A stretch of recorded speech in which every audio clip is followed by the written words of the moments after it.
Hello, Commander Loost here, and you're watching another installment of the League of XCOM, Season 2, Episode 11, Severed Heart.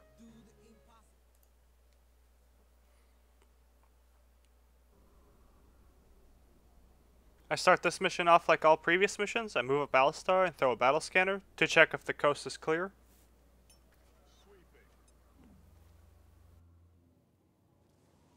And the battle scanner doesn't pick up anything.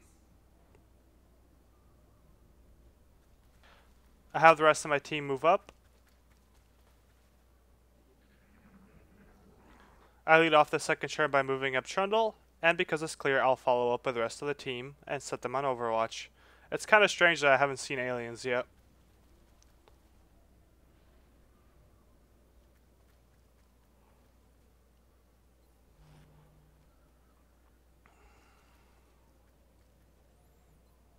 I move Alistar in a really awkward position. I thought this would be fine because it could cover both the left and the right sides. Later on though, I find out that the trash can completely blocks his entire line of sight. And on the 11th day of XCOM, a true love gave to me 3 mutons. Crap. We lead off with some Overwatches. Trundle will go first. And put 5 damage, so we're off to a good start. Then they'll trip 2 more Overwatches, but they will miss. The mutons laugh as they're barely out of rocket range, so I can't do that yet. Instead, I need to get everybody to cover because we're in pretty exposed area.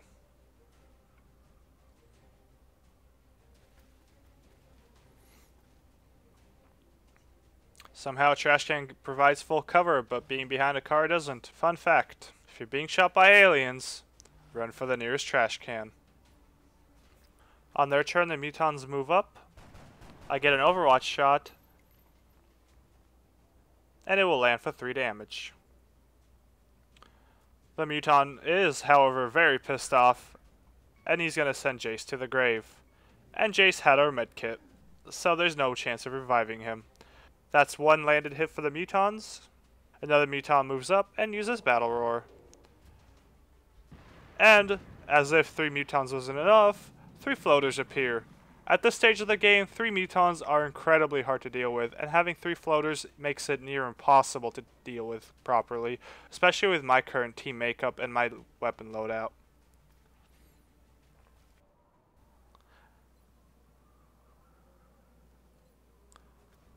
I have Alistar take a shot, but he's going to miss. Trundle's next, but as you can remember, his accuracy is so piss poor that he couldn't hit the broadside of a barn. Although he did land that 5 damage in the initial reaction shot. So I move up Rengar for maybe some supporting fire. And I move up Caitlyn behind him because I have a flank on one of the aliens. And with a 75% shot, that should miss. Yes, let's miss that.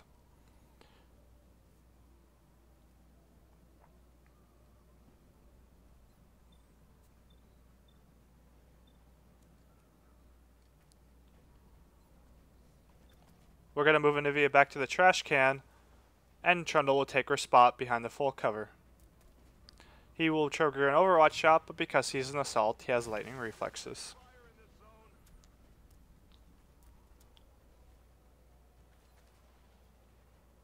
And just because I can, I'm going to take a shot, but it will miss.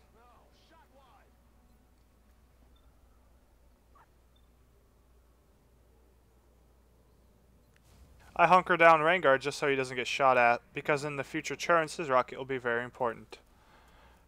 On their turns, the mutons move up and hit an Overwatch. But it will miss. And just like at the bowling alley, the mutons get a strike. As 2 shots hit Caitlyn in a row, that's 3 shots in a row the mutons have landed. Now, because Caitlyn has died, it's time to panic. And what do you do when you panic? You shoot a muton. But instead of shooting the muton, you shoot the car. Then Trundle panics also. But he actually knows what to do when to panic. So he'll pick up a kill.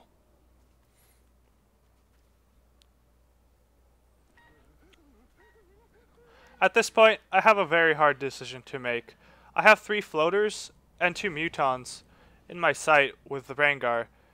That means he'll have to eat the blowing up car, but he can kill 4 aliens. And at this point, I'm so swarmed that it's something I need to do, because the longer I'm outnumbered, the greater chances I have of losing this mission. So I'm going to bite the bullet and just shoot the rocket.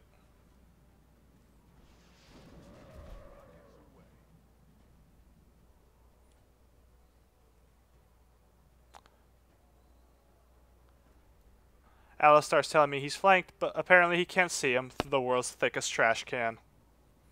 With everybody panicking, I set him to Overwatch. The car explodes like we thought, and Rangar takes 6 damage.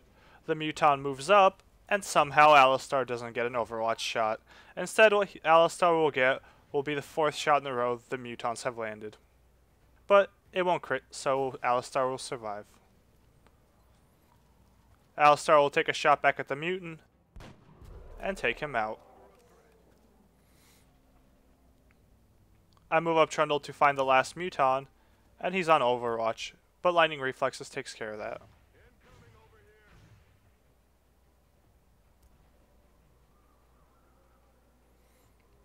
I run and gun Trundle for the flank,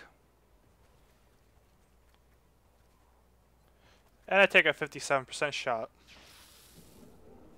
It's going to miss, though, because Trundle can't hit the broadside of a barn.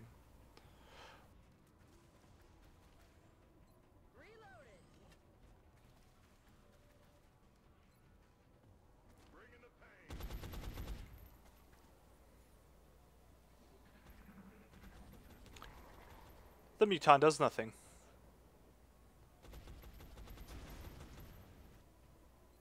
I move up Anivia and put her on Overwatch in case the alien tries to move. I put Rangar on Overwatch also, because sometimes when an alien is flanked and is being overwatched, he won't do anything. And I'm sick of this stupid trash can bullshit, so I move up Alistar so he can actually shoot something. But the party's still not over, as 3 more floaters show up. Yippee skippy. As we thought, the Muton does nothing because she's on Overwatch and flanked. So we're going to take a double shot and try to hopefully put him in an early grave. The first shot will miss, and so will the second one. Anivia is going to take a shot at a flank floater, and she'll actually manage to land a hit. I'll put Rangar in Overwatch again.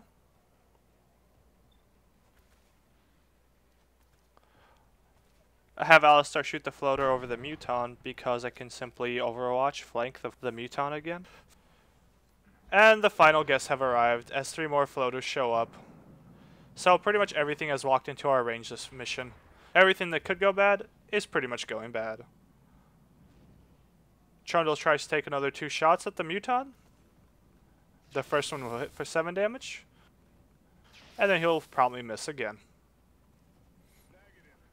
Anivia is going to shoot another floater. And once again, take one out. Alistar shoots another floater just to make sure we don't have any more. And he gets him. And we Overwatch with Rangar again to keep that Muton there.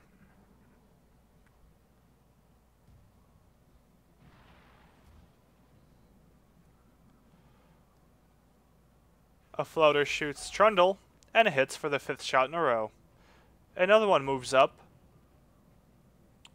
and for the 6th shot in a row, lands another hit. Because of Tactical Sense, he was actually at minus 40 to being hit, because he was behind light cover, and Tactical Sense maxes out at 20.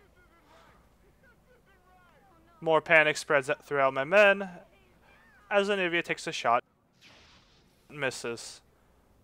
And Alistar is also weeping in the dirt. With that, we only have Rangar left, and I'm pretty sure you know where this is going to go. I take a shot with Rangar because I need to reload him in order for him to suppress next turn, and I get a free shot anyways. One of the floaters moves up and takes a shot at Anivia. And the 7th shot actually misses. Another floater moves up, but this time he will hit Anivia for 4 damage. So that's 8 hits in a row, 1 miss. The last floater moves up, and yeah, you're gonna guess it, he's gonna hit. That's 9 hits to 1 miss, behind cover on every single one of them. Alistar regains his composure and decides it's time to kill some aliens.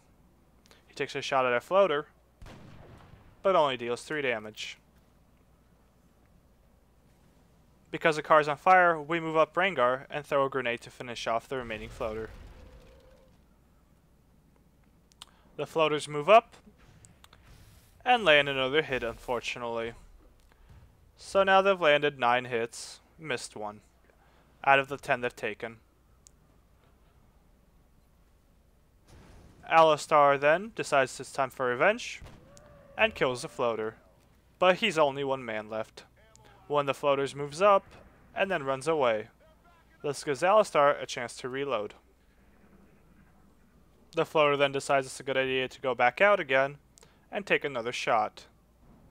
And just like that, that's the 10th shot, pretty much in a row. Can't really win the game when the computer decides it's time to hit 10 shots out of the 11.